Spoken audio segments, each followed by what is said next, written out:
Sway. All the girls are on me. Damn, everybody pay attention. This right here is my pretty boy Sway. Sway. Girls on my dick. What is going on, guys? My name is Moto, and today you're going to be watching a Monster Energy Supercross, the official video game video here today on my channel. This video is going to be talking about Oakland 2019, great races from the 250 class and 450 class. Let's jump right into it. So the first two things I want to say is this track right here is San Diego 2019, created by myself. It is literally called San Diego 2019, San Space Diego 2019, and it is on PlayStation 4. I do not play on Xbox. In fact, I don't even have an Xbox anymore. So if you are wondering that, unfortunately, no, I do not have Xbox, so this is not on Xbox. At least my track version is not on Xbox. However, some other people may have it. It's just I don't have the track. So anyway, second thing I wanted to say was this, I believe, is going to be probably the last or second to last review on Supercross the game original. So hopefully you guys enjoy this, and you know, farewell to this. We're gonna go to Supercross 2 after this, and you know, I'm very excited for it. Also wanted to just real quick apologize again if my bird is screaming in the background. Sometimes whenever I record this is the time when he's feeling like being a dick, and of course right now he is kind of feeling like being a dick. In fact, I'm pretty sure he's screaming as I talk right now. So regardless, wanted to just apologize for that, and hope that you can just bear through it. There's not really another time I could record this video on Sunday, but you know, we're trying out here. So anyway, guys, let's hop right into it. So first and foremost, really good races overall at Oakland. Obviously some surprises kind of happened with the at least 450 class, I felt. I think it's still a surprise if Cooper Webb wins races. I mean, obviously not now. He's just fast, man. He's just quick, bro. I don't think it's necessarily a surprise if he wins races now, but I was definitely shocked that he was able to come out and really win. I wasn't sold on the idea that since he just got a win, he's going to be, you know, having the momentum. But he did have the momentum from last week, and he definitely showed it. He's the first two-time winner, and he took the points lead. However, Tomac is only one more point back than what he was, and he's only 1 point behind Roczen in third, which is actually really impressive. I kind of honestly thought that if Tomac and Roczen would not have had their issue there, and Tomac would have hit the triple and wouldn't have gotten past, I think that he would have made a run at Webb, possibly even won the race, just because of how fast he really was going. So that's my thoughts and opinions. I ended up actually getting the top 5 correct in Rocky Mountain. Not the exact order, but I had every single person in the top 5 that I thought was going to be in the top 5. They were all in there, and you know, good job, Moto. I guess that's a good thing. So regardless, good race right there. You know, kind of a shame that the race didn't really have as much, I guess, big battles at the end. It was more or less just Tomac coming after, you know, Roczen, and then Musquin trying to come at Webb. I pretty much knew Webb had it locked about 5 laps before the race was over, just because when that whole issue happened with Tomac and Roczen going down, or not going down, but, you know, falling back behind Musquin and Baggett, it was just kind of, in my opinion, it was already done. But nonetheless, very impressive ride out of Cooper Webb. If you haven't seen the race yet, I mean, you know, it was a pretty good race, I'll tell you that much. So, you know, pretty solid all around. Now, Joey Savatgy came out of nowhere and looked really good, and then I think his bike blew up. So bike issues for him ended up pushing him back in the pack. His bike just wouldn't crank, so very, very unfortunate for him. I believe Plessinger also had bike issues, and/or he went down, I think. I don't remember entirely. Actually, no, he went down over the wall and he pretty much fell back to like last place nearly, just because it was a blind jump, and you know, he didn't want to get landed on trying to pick his bike up, so he had to wait for everybody. So unfortunate night for Plessinger, but you know, those are the noteworthy people. Obviously, Savatgy actually won a heat race, so that's good. It was Eli Tomac and Savatgy that won the heat races. So, I don't know. I was pretty sure that Tomac would have won, but, you know, we're still waiting. Not a single of the big 4 have won, or I guess the big 3 now, with it being Kenny, Musquin, and Tomac. So, very surprising results this season. We'll see if it continues. I mean, I would definitely not be opposed to Cooper Webb coming out of nowhere and just taking a championship like it's nothing and just dominating.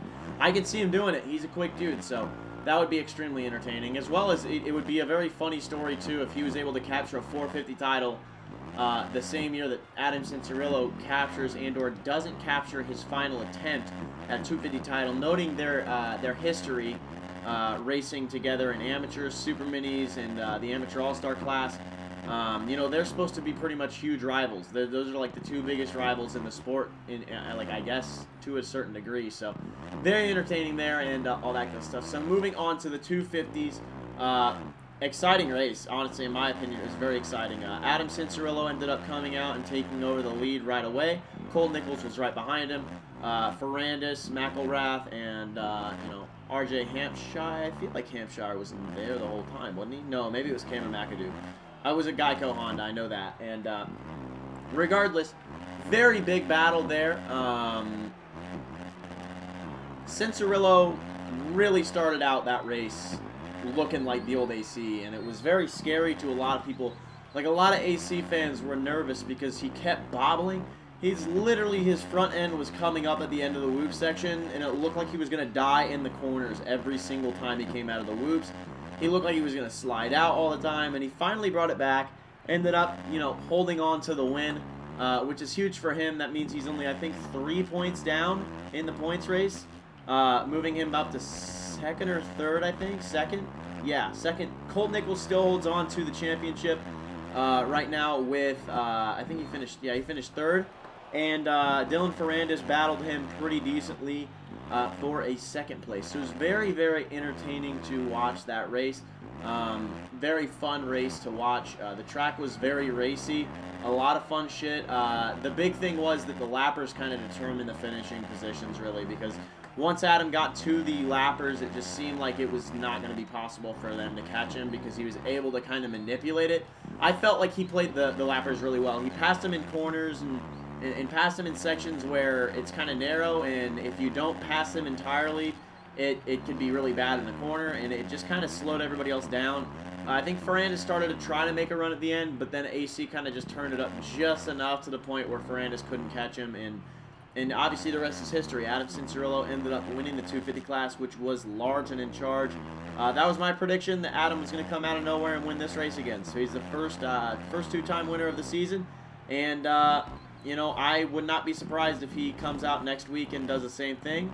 Maybe Ferrandis can end up doing the same thing as well, go 1-2 again. And in fact, I believe that if Adam wins next week, okay, this is a theory, and I think that it'll happen. If Adam finishes in first place next week, and Dylan Ferrandis can somehow pull off a second again, or anybody else besides Colt Nichols, then I believe that AC ends up with the points lead, and I don't think he's going to drop it, dude. I think that he could win the entire thing, just based off those two alone, those two rides. He's obviously he's won the most out of everybody now. Obviously, it's 4 rounds in, so it's not like it's crazy, but he's won 2 races so far, and it's going to San Diego. This is, I feel like, a little bit maybe better of a track for Adam. I don't know, I just feel like it will suit his riding style a little more. He's got a little bit more flat to work with.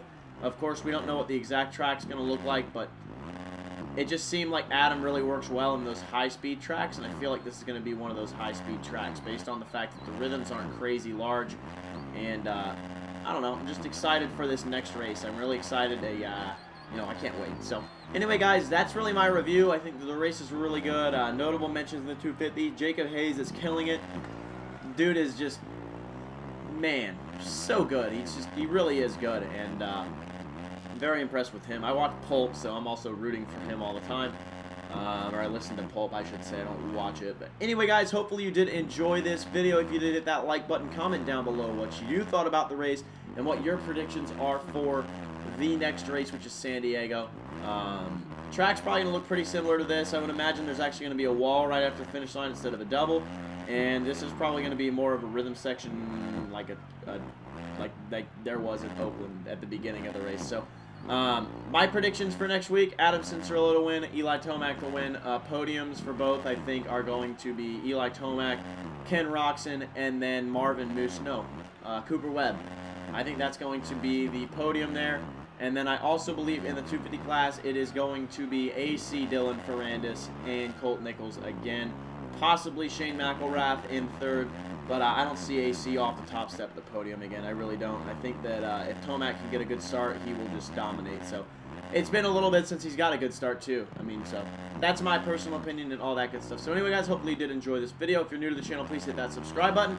I'm going to be pretty much the #1 source for Supercross 2 content. Any good Supercross 2 content, that is. I think, you know, obviously that's very cocky of me. It's not very, you know what I mean. I'm just trying to be silly. So anyway, guys, as always, my name is Moto, and I am out.